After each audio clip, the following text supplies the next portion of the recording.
Hello, everyone. My name is John Sierra, and I am a Tolkien scholar. And today we're going to do something very different.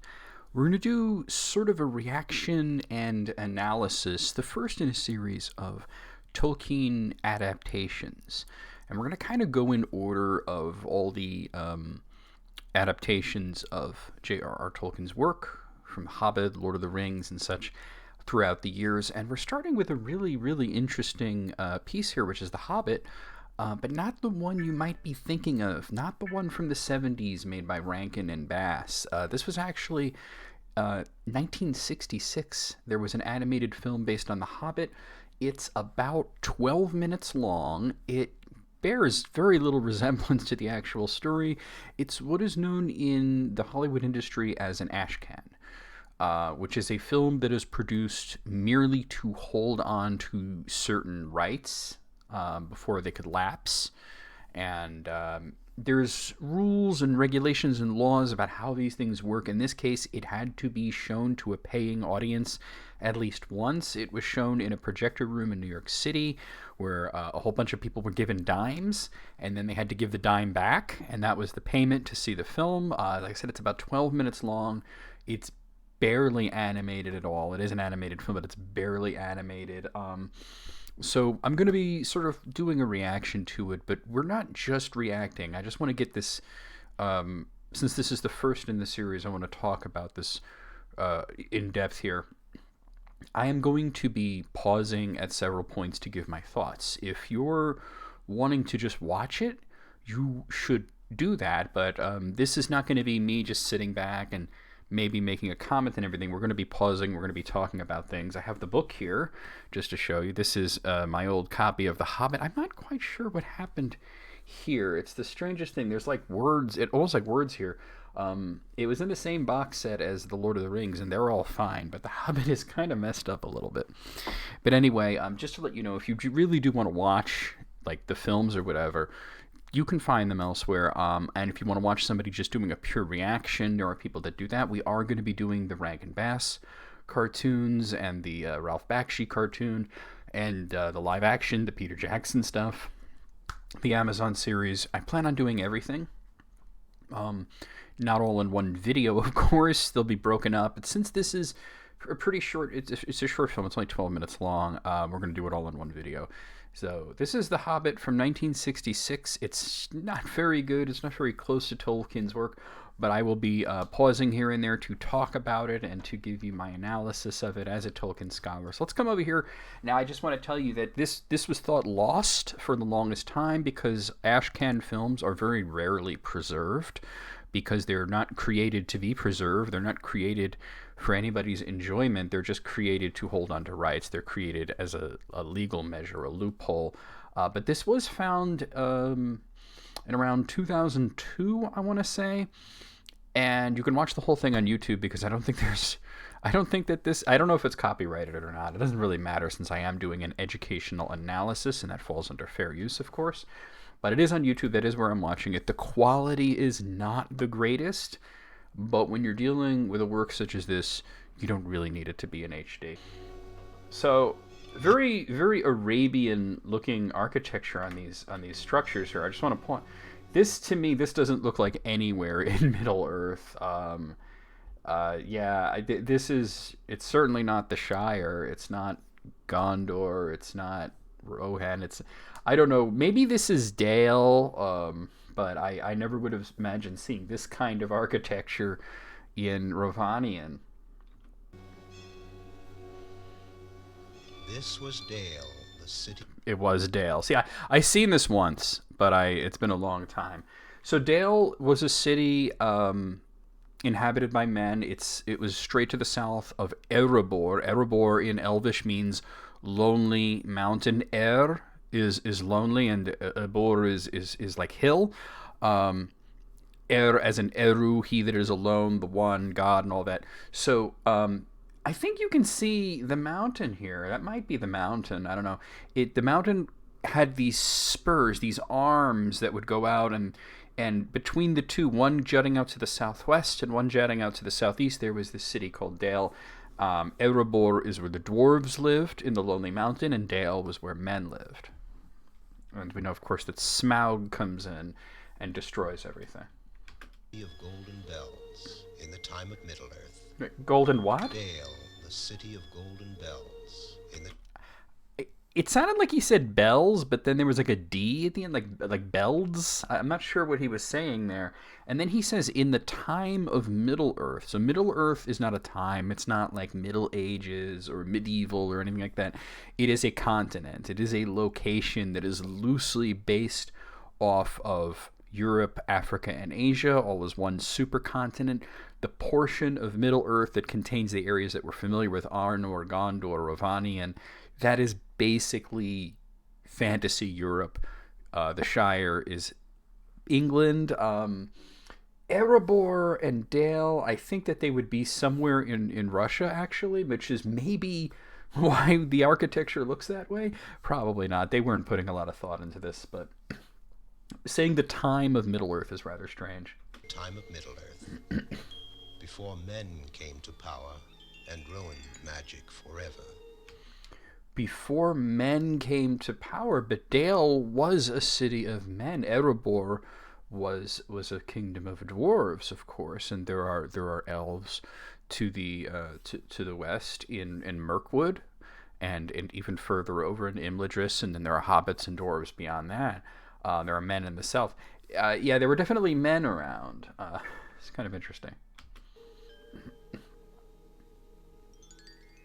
And this is the Arkenstone of old. Okay, so let's just get right into this. So if you've ever seen the Peter Jackson film, The Hobbit and An Unexpected Journey, a lot of people were very upset at how badly Peter Jackson's trilogy mangled The Hobbit. Because The Hobbit, here, let me grab it again. It's here. I got two books here. I'm gonna just for comparison. This is the Fellowship of the Ring, and this is the Hobbit, and you can see the Hobbit is much shorter than the Fellowship of the Ring. The Fellowship of the Ring was one movie, and the Hobbit somehow became 3 movies. So it's interesting. And the one thing that they did in the Peter Jackson films is they started with the Arkenstone. They made it really, really very important. When in the book, it wasn't mentioned until late in the book. I'm not going to grab it again. I was going to read from it, and then I decided not to. When they're coming up to the Lonely Mountain, and Thorin starts getting it in his head all the great treasures that he's going to get to have, all these amazing treasures. And he talks about the Arkenstone and how it glows in different light and how wonderful it is. It's supposed to be like a globe. Like in the movie, this makes it look like a heart, and not like a cartoon heart like this, you know. So it's interesting, but that they're making the Arkenstone important and adding something to the beginning of the story. You would expect The Hobbit starts with Bilbo and Gandalf, not with Dale and the Arkenstone of old, as they say, which is standing on this pedestal that looks like a giant hand. Very strange artwork, very strange design here. But what I have to say about this is interesting is that when you're taking a book and smushing it into a 12-minute film, you're going to take out a lot. You expect them to take things out of the book, but what they're doing here is they're adding things. And I can't help but wonder if when Peter Jackson made his first one, his first film, The Unexpected Journey, was he influenced by this to start with the Arkenstone? Sort of an interesting thought, right? White heart of the mountain, the Heart of the central mountain. treasure of all the vast treasures of this golden realm. Suddenly, it was all destroyed by the monster lizard Slag the Terrible. So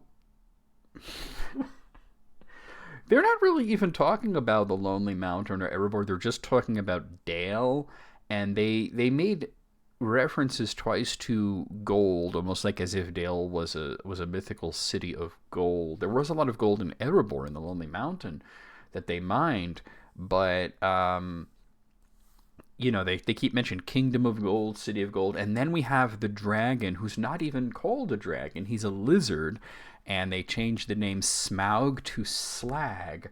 And I wonder why. Why even? I mean, you have the rights to call him Smaug. Why not call him Smaug? And look at that fantastic design. So, like you said, there's no animation. They just and there's Slag, and he's destroying everything. Slag, the agent of evil on. And he's got the Arkenstone in his spindly little arm. So this is interesting. Is that it looks like he came there specifically to get the Arkenstone. And he's picked it up, and then him taking the Arkenstone somehow ruins the city instead of him destroying the city, physically. Earth. And he dragged off the treasures of Dale. Now you can see here that he dragged off the treasures of Dale while he's holding the Arkenstone in his spindly, weird lizard hand. Can't even call him a dragon in this version. You can see the gold and gems and silver and jewels and everything encrusted to him, and that is from the book, but it wasn't because he put it there like that. I don't know how that's sticking to him in the film. In the book, Smaug was doing the typical dragon thing, sleeping on a bed of gold and silver and gems and jewelry and such, and it became stuck to him, and that became his armor. And that's why he was so hard to defeat, because dragons have these hard scales that can repel arrows and swords and such, but then they have these soft underbellies, and Smaug armored himself basically. So this is something that's sort of from the book, but in a very different way. We're 47 seconds into a 12-minute film here, so even the Arkenstone itself. Only 3 survived the flames. A watchman who slept when the dragon came creeping, Thorin Oakenshield, general of the now destroyed garrison of Dale, and Princess Mika Milovana. Weird.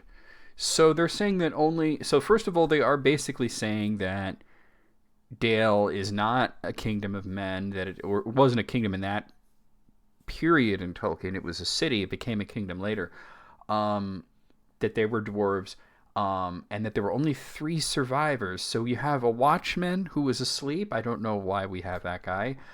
We have Thorin Oakenshield, but they're calling him Thorin, which I've actually heard that mispronunciation of Thorin a lot of times. It usually comes from non-English speaking people. And then the princess's name I didn't quite catch, but it sounded sort of vaguely Slavic there. Who sadly watched the crumbling ashes of the once golden realm. Gandalf. Gandalf. Only the great But he's a general. Gandalf can help us now. So obviously, this is not how it happened. When Dale and Esgaroth were destroyed by Smaug, the dwarves did flee, and the men did flee. There were a lot more than 3 survivors, but it would have been Thorin's father, Thrain, and his grandfather Thror. And Thorin is interesting because he just immediately thinks Gandalf. He can help us. And it was actually many years later when Gandalf came into the story, and it wasn't because Thorin sought him out. It was that Gandalf was traveling on the road, and he met Thorin randomly, and they started talking, and they went to Bree. And there was an inn there in Bree called the Prancing Pony, and Thorin talked about how his people had been living in the Blue Mountains, and they were displaced. They had experienced diaspora. They were all over the place, and he was the rightful king since his father Thrain had disappeared. It turned out later that Thrain was in Mirkwood and had since died. He had been captured by Sauron, who they called the Necromancer in The Hobbit. But anyway, it was sort of a chance where Gandalf was thinking specifically about the dragon Smaug, and thinking about, he went to Mirkwood. He went to a place there called Dol Guldur, and that's where the Necromancer was. And he found Thrain there, and Thrain had his Ring of Power with him, and he gave him... Well, he didn't have the Ring of Power anymore. It was taken by the Necromancer, who Gandalf learns actually is Sauron, which he had always suspected. He gave him the map and the key, and he passed away. And it was this coincidental but not really coincidental meeting later on where Gandalf and Thorin sort of compare notes, and Gandalf is thinking, me and Saruman and Galadriel and all of them have to attack Dol Guldur. We have to drive Sauron out of Mirkwood. But what if Sauron calls for allies? Smaug is right there. He's not too far away. He could come and aid Sauron. Sauron's really good at pressing people into his service, and he was worried about that. So he thought, if this Thorin guy can jam up the dragon, and while I deal with Sauron, this could really work out. But in this film, it's sort of like, Gandalf, you know. Of course, they're compressing it into 12 minutes.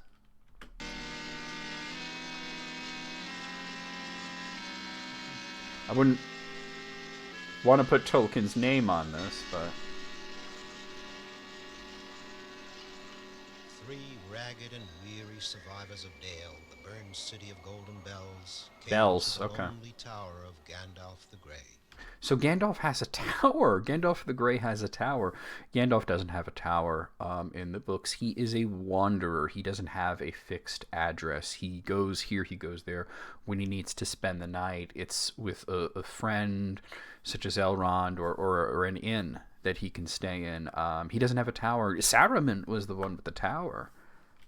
But I suppose they thought wizards are always in towers in these fairy stories. So it's just amazing to me that when you're trying to take something like The Hobbit and then condense it down into 12 minutes, not even 12 minutes, you could see it right there on the screen, 11 minutes and 53 seconds, that you're adding things.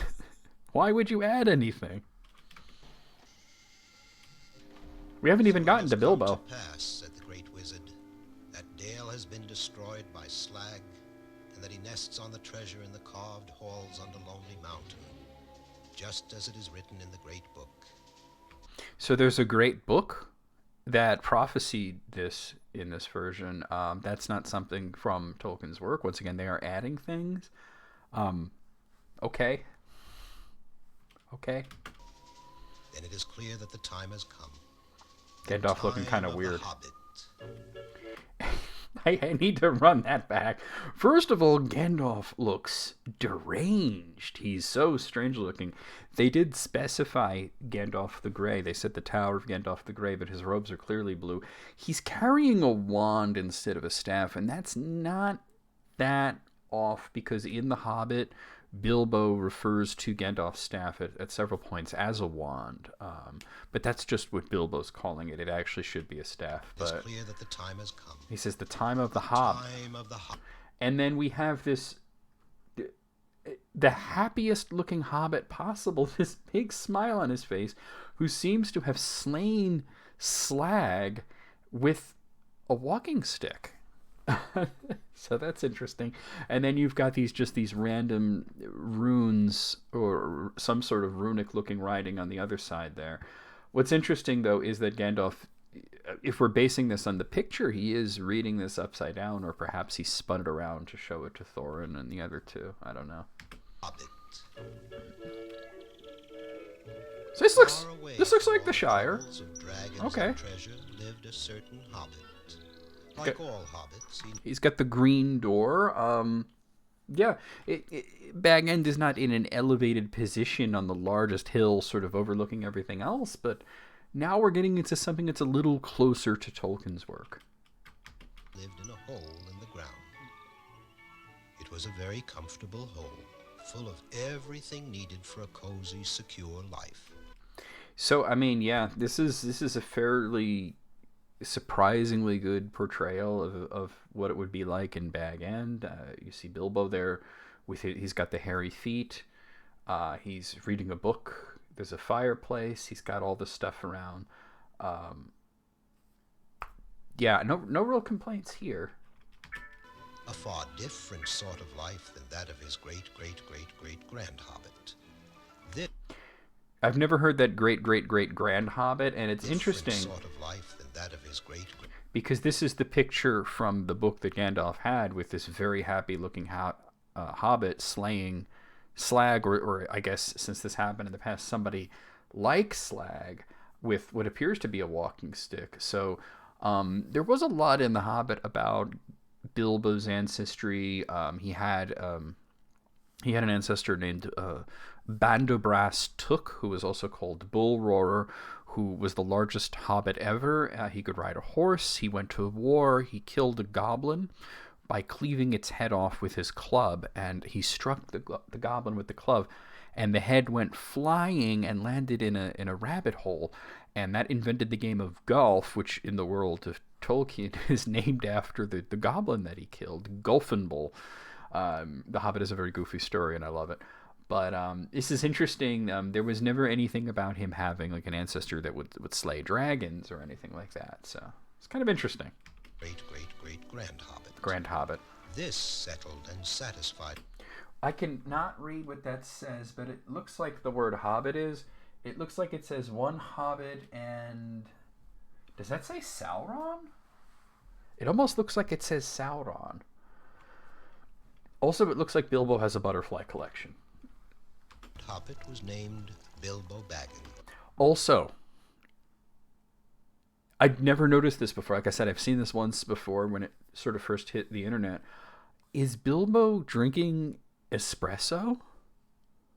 He's got this tiny little mug that he's holding like this, and you would think that he would drink like tea or beer or wine. Those are the three things that you hear hobbits drinking a lot, but this looks like he's drinking espresso, which I don't think they might have espresso in Gondor. I don't know if they have espresso in I'm joking about espresso in Gondor. It's because Gondor is somewhat based on Italy. Yeah, is he drinking espresso? It's a tiny little cup. And he didn't know. Hobbit and Garden. Okay. All right, I see. It looks a little different here. So it's a take on Better Homes and Gardens. Hobbit and Garden. It's sort of just a joke here. Also, maybe that's alcohol because Bilbo's cheeks are so very, very rosy, and he looks a little too happy to be reading Hobbit and Garden. I think that might actually be moonshine. Coming out of his pocket there, I'm assuming that's a pipe. It looks like a tiny golf club, but I'm assuming that's his pipe. Oh, that his time had come. Bow tie as well.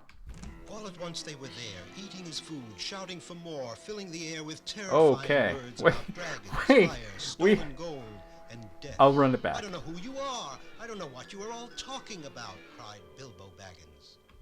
So this is the unexpected party, right? And in the book, they all arrive one at a time, and there's 13 dwarves in total, with Thorin and Gandalf arriving at the end. But this looked interesting because first we have Gandalf and the three survivors from Dale. You could see Thorin there, this random princess, and this other guy who looks like he might have been smoking some of that long bottom leaf there. But then we have these other guys. Well, actually, okay, so that could be Thorin there with his hat off, eating some sort of black drumstick, and I guess the Watchman is, I don't know. It looked like there were a bunch of other characters, but it all goes by so very quickly. There's Bilbo running in with some trays. He's got, beer and sausages and ham. And... For more, filling the air. Okay, so it really is just the three characters. It just looked like suddenly there were a lot more. Also, I just have to point this guy out. Look, this Watchman guy, I mean, he is amazing. He might be my favorite Tolkien character now. I know he's not a Tolkien character. I suppose this is the map. There's this heart symbol down by the bottom, which I suppose has something to do with the Arkenstone. It appears that the Lonely Mountain is encircled by forestry in this. I don't know. With terrifying words about dragons, fire, stolen gold, and death. And death. I don't know who you are. I don't know what you are all talking about, cried Bilbo Baggins. We are talking about you, said the wizard Gandalf. You are the chosen dragon killer. So Bilbo obviously doesn't kill the dragon. He was sent as a burglar to sort of...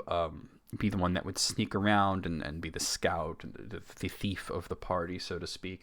But in this, I guess they're going back to this this ancestor of his that slayed a dragon. Now they're saying dragon. They said lizard in the beginning. I think that when you make a film that's, we're only 2 minutes and 51 seconds in, we're less than 3 minutes in, and there's already inconsistencies, which is kind of wild. You would think that continuity is very easy when you're only working with 12 minutes. You shall lead this group over the impassable barricade mountains. Oh, those are mountains, and then the forest across. Okay, so apparently the Lonely Mountain looks like a tree stump, and Mirkwood surrounds it in a circle, and then there are mountains around that. It almost makes me think of the Chrysogram, where Gondolin was in the first stage. The Chrysogram was this, this circle, well, not really a circle, but it was rectangular-ish mountain range, and the city of Gondolin was in the center. There was one of the greatest elf strongholds in the first age, the hobbits in the third age. Moving Mirkwood there is quite interesting. That's not at all how the map goes, but yeah, interesting. The poisonous desolation of Slag. Desolation of Slag. So no, Peter Jackson didn't get it from there.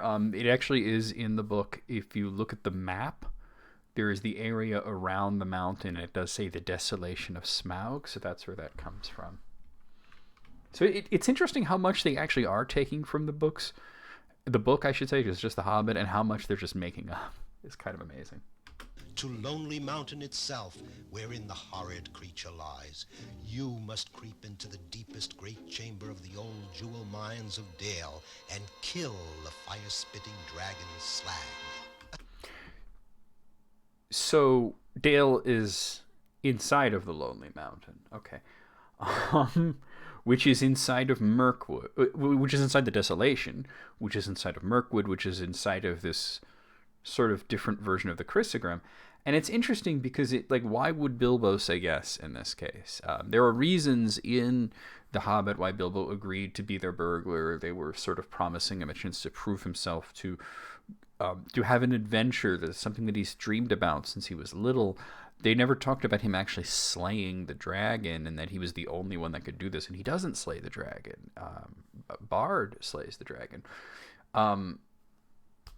If I was Bilbo in this version of the story, I would be like, y'all have a great day. Drive safe. Goodbye. A fascinating story, said the small hobbit. And now, if you have all finished your breakfasts, it's been a great pleasure to meet you, and I wish you lots of luck and all speed.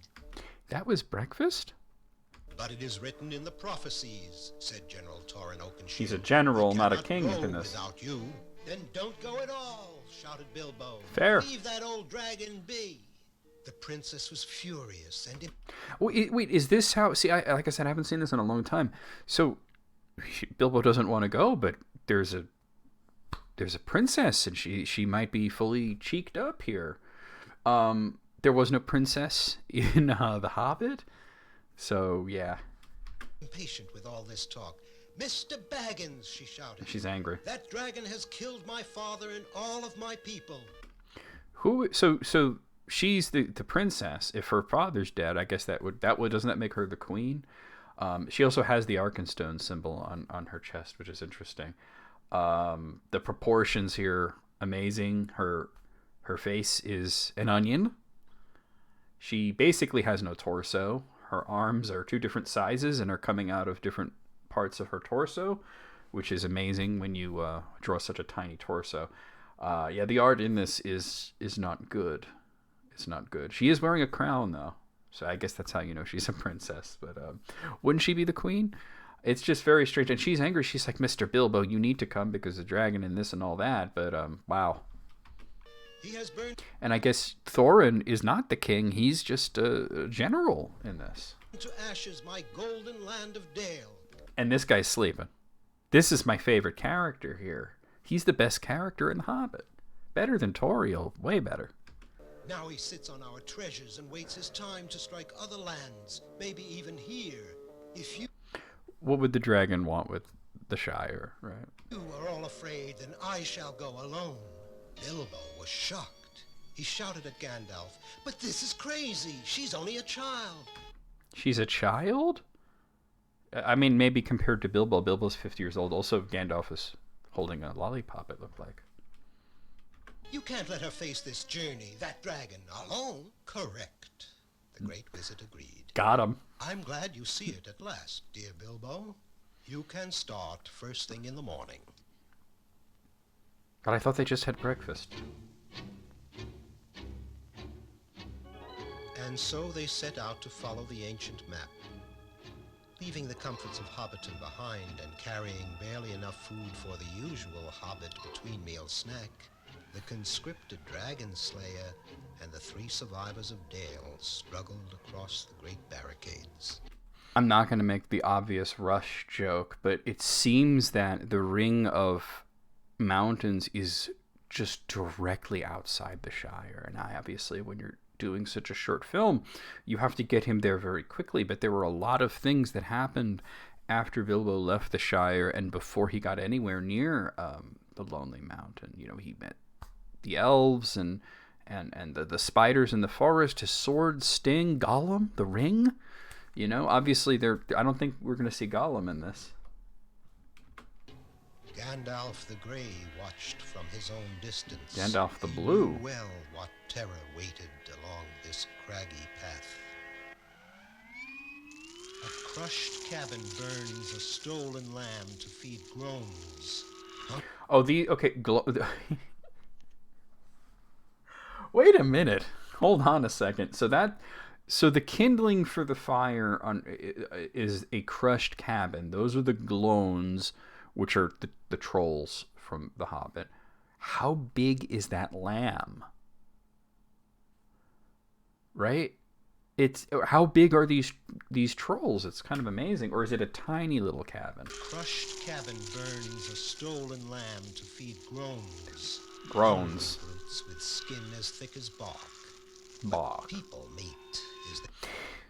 They look tree-ish, and I guess that's going by the skin as thick as bark. You would think that these were Ents. They're not Ents, obviously.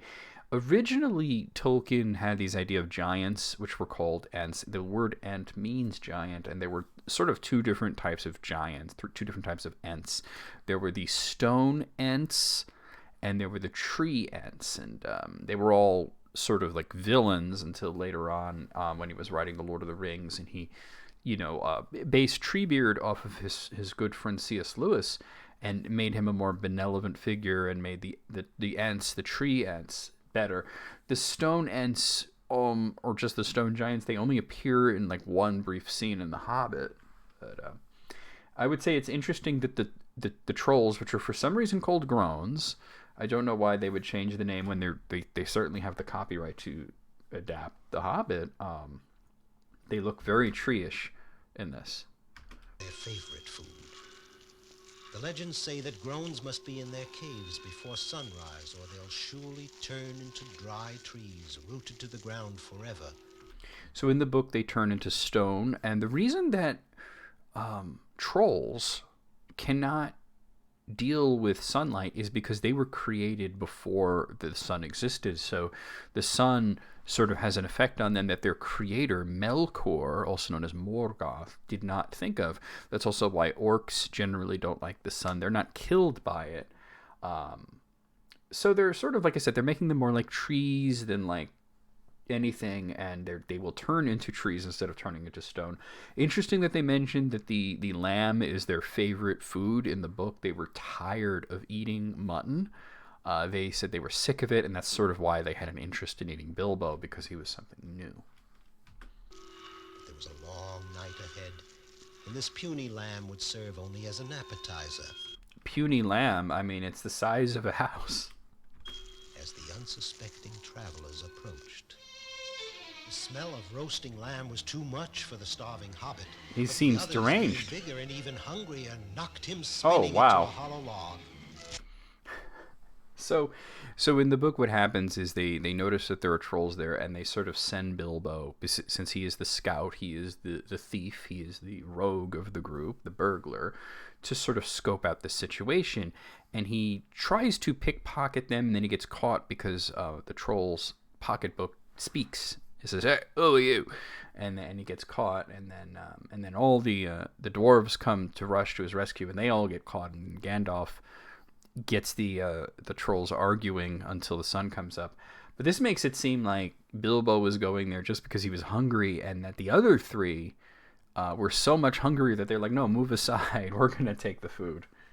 In no time at all, the three were tied to the roasting spit. That'll happen. But the second groan was angry that the first had burned the lamb and demanded that the new victim should be boiled instead of roasted. They did. There were three of them. There were three trolls, but they did argue about how to cook Bilbo and the dwarves, and there was this whole argument: will we boil them? Will we squash them to jelly? Are we going to roast them?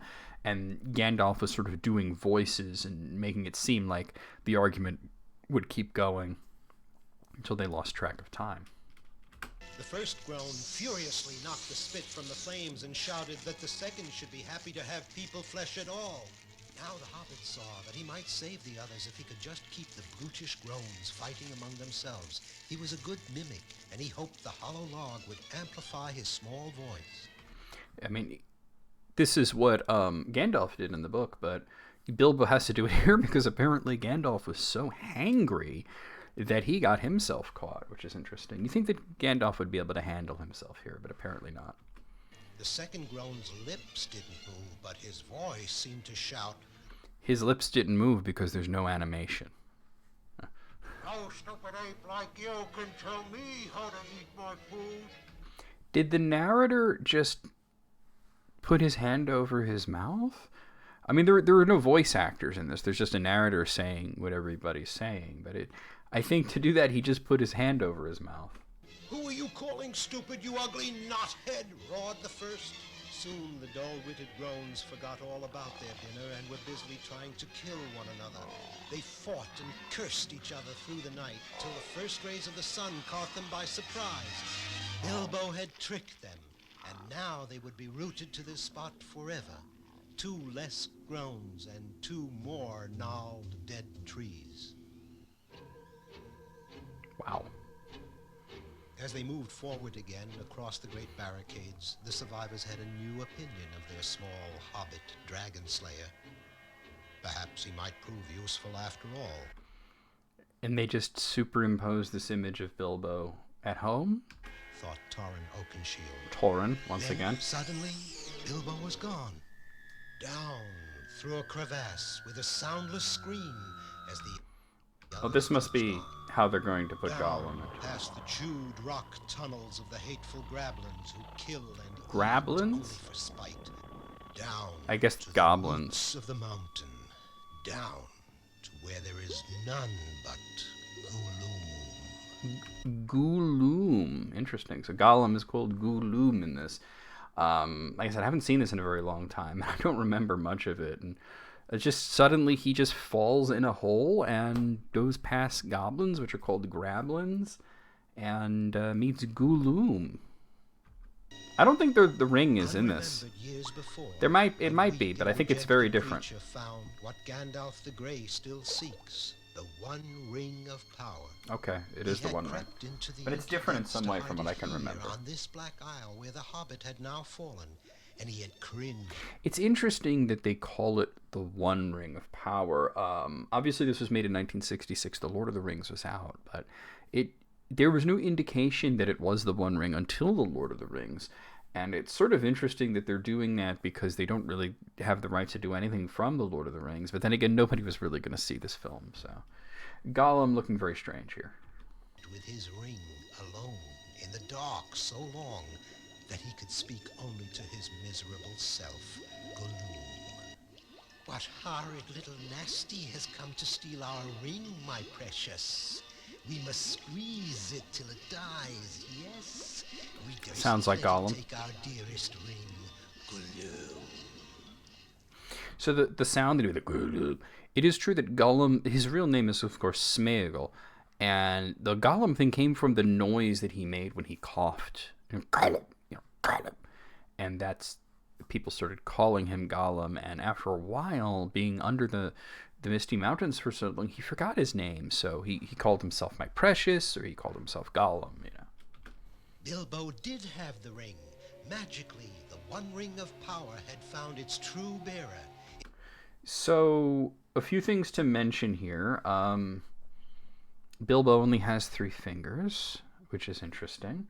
A lot of animation does that, but they're looking very strange. His hand just looks very strange. Notice that he is wearing the One Ring, but he's not invisible. So that is what I remember, that it was different in some way. And they really sort of gloss over how Bilbo gets the ring. He falls down the hole, past the goblins, winds up down here. How did he survive? We don't know. Gollum has the ring, and then suddenly Bilbo has it, and it's just hand waved away as magic. The ring found its owner. It was Bilbo Baggins the Hobbit. He felt the ring's power, that it might help him against the dragon Slag. Bilbo made a mighty leap on his broad hobbit feet, clear to the shore, and darted up the nearest tunnel as fast as he could go. So Bilbo did jump over Gollum, but they obviously they're skipping the riddle game and everything. Curse him and crush him, wailed Gollum. We must catch the tricksy thief before it reaches the outside. And the wretched thing waddled right past Bilbo, who of course didn't know the way out, but who guessed that Gollum did. So it's interesting that they are doing the whole thing where Gollum knows the way out and Bilbo's sort of following him, but because the ring doesn't make him invisible, it's not really explained here why exactly does Gollum or Gollum not see Bilbo there. It's kind of interesting that they just didn't just do the invisible thing. I mean, if he was invisible, you wouldn't have to show him. That's one less thing to show on screen. And Gollum led him through the only tunnel unknown to the evil Grablins and directly into the blessed sunlight. So Bilbo was able to rejoin his companions who had crossed the tops of the mountains, and they faced together the next obstacle on their long journey. So they're going over.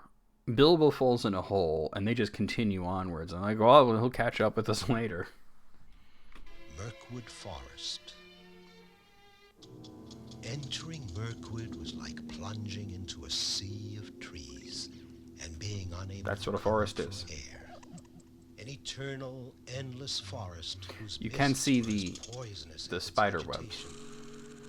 The 4 travelers were starved and exhausted, but they pushed on, compulsively determined to bring themselves to the most hideous danger of all. Lonely Mountain, wherein lay the killer dragon Slag. So now the Lonely Mountain is a volcano, apparently. It's essentially now become Mount Doom. There he lay, the vast red gold dragon, fast asleep, in this immense hall that once was the jewel mine of Dale. Ironically, Slag had dragged these same jewels from the treasury of the Golden City he destroyed back to the very place of their origin. As Bilbo looked out at this stupendous scene of both beauty and ugliness, his feelings too What is up with his feet? were a swirling mixture of exhilaration and horror. So it's so interesting how this dragged so much at the beginning. It took us so long to get to the point where Bilbo's even in the story, and he's the titular Hobbit. And you're thinking, when are they going to get to Bilbo? This thing's only 12 minutes long. And then it zooms him right into the Lonely Mountains. So I think they could have made it better. Obviously, anybody could have made it better. But they could have made it better if they spent less time setting up the story and more time with Bilbo. But I don't know. It's hopeless. I'm just trying to find something positive to say here, but it's pretty hopeless. Then, out of this staggering panorama of gems, he suddenly saw only one. It was the Arkenstone. The Arkenstone of Dale. Now the tiny hobbit knew exactly how this lizard must die. He's back to being a lizard It was now. the bravest thing he had ever done. Certainly braver than anything the comfort-loving squire of Hobbiton ever would have imagined he could do. Now he's a squire. Maybe they mean like esquire. Perhaps it was only the power of the ring he wore. Perhaps it was his growing love for the Princess Mika. Meek. So now he loves her? I thought he said she's just a child. Bilbo, you sick pervert. Or maybe it was only that he knew that someone had to do it. But he did it. He climbed the diamond vest of the slumbering dragon and he stole the Arkenstone. And you won't get to see that. Together with the others, he fashioned a powerful crossbow from old mining tools. So in they're gonna shoot the Arkenstone at him, because it's shaped like a heart, which I guess, or like an arrowhead, I guess. And they just somehow had this ability to make this giant. You can't even call that a crossbow. That's a ballista at that point. In the book, the dragon was killed with an arrow, and in the one bare patch, what happened is Bilbo saw the bare patch, and he mentioned it to Thorin, and there was a bird there, the old thrush. The old thrush heard about Smaug's weakness and then flew off to Lake Town, which is called Esgaroth, and he told Bard the bowman about it. And Bard the bowman was able to aim properly and kill the dragon with his arrow. It was his last arrow. It was sort of an heirloom of his house, the black arrow. It's not anything special. It's just an arrow that's painted black, but yeah. And the Arkenstone, the white heart of Dale, was the arrowhead destined for the black heart of Slag. I'm not sure that would work. That animation, though. And so Don Bluth, eat your heart out. Just as Gandalf knew he would. And the city of Golden Bells was built again. And Golden Bilbo Bells. and Mika reigned there together. Oh, now Bilbo's the But king. finally, they returned to that quiet, comfortable life in Hobbiton. And then they go to the Shire for some Until reason. the next time that Gandalf the Grey would knock upon the round, green door. And they even give you sequel bait. So they shoehorn in this romance, and it's interesting when you're making a 12-minute film out of a book. You shouldn't be adding things, but yeah, they went ahead and they added a lot of things. So yeah, you could see it was produced in Czechoslovakia. So that explains some of the names and the strange sort of approach to pronunciation. I do know that it was an American company that actually had the rights, but they farmed it out to other people. It's just interesting that, like I said, the only time it was ever shown, it was in New York City. It's just really interesting how far off they were, but also how close they were in some aspects. And then when you watch the newer Hobbit film, the live action film, how it starts with the Arkenstone and makes it far more important than it ever was in the book. And here we have this almost lost film from 1966 where it was very important, and in fact it killed the dragon. But anyway, guys, yeah, that sure was something. What can I say? That was The Hobbit from 1966. It was very interesting to watch it. Like I said, I've only watched it like once, and it was years and years ago, like 2002 or so, like when it first hit the internet. And yeah, I forgot most of it. It was kind of interesting. They added a romance plot and all this. Not even really a romance plot. They just sort of mention offhand, oh, Bilbo likes her. And then they get married and they reign, but then I guess they retire to the Shire. Very, very strange. The next time I do this, it's going to be with the Rankin Bass Hobbit, which was aired on television. It was more of a feature-length thing, so that'll be broken into parts. But leave me some comments. Let me know what you think. Have you seen The Hobbit 1966? What did you think of it? Do you think Peter Jackson was influenced by that intro, or is it just coincidental? I'll see you guys next time.